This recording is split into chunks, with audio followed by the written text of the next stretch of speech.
कंधमाल जिलार समस्त जनसाधारण को मोर नमस्कार। भारतर निर्वाचन आयोग का निर्देश क्रमे चलित वर्ष मे मासरू ओडिशा राज्यर समस्त जिला गुड़िक स्वतंत्र सघन संशोधन प्रक्रिया आरंभ होईछि। 30 मे 2026 तारीख ठू सबू बूथ स्तरीय जो अधिकारी माने अछंती आपण को घर को घर जिबे आ दुईटी लेखाए इन्यूमरेशन फॉर्म आपण को बांटिबे। एही प्रक्रिया आसंता 28 जून पर्यंत चालू रहिबो।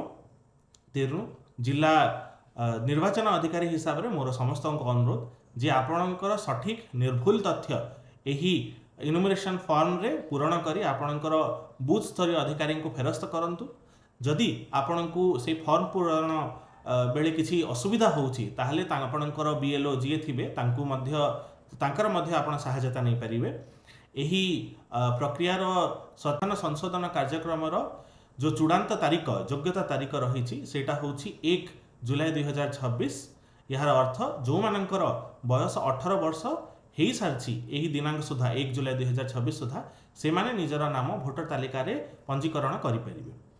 यही स्वतंत्र जो संशोधन कार्यक्रम चलछि यार आमर चूड़ांत भोटर तालिका 5 जुलाई 2026 को बाहर आउ आमे समस्त को अनुरोध करूँ जे आपणकर जदि आपत्ति अभियोग जदि यही प्रक्रिया रे थाए यही चिठारे थाए तार मध्य आपण माने निजर निर्वाचन पंजीकरण अधिकारी माध्यम रे पठै पारिबे।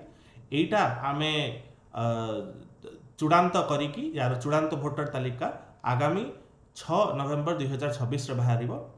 यही प्रक्रिया रे समस्ते आमे केमती सबू वोटर्स को सामिल करि परिबा सेटा आमर प्रयास। मोर समस्त को अनुरोध रहिबो जे आसंतु मिसिकी एही स्वतंत्र सघन संशोधन कार्यक्रम SIR 2026 को आमे सफल करिबा। आम जिला रे सबू वोटर को केमती आमे वोट देवार अधिकार भोटर तालिका रे समस्त नाटा केमती रहिबो ता पई चेष्टा करिबा। धन्यवाद।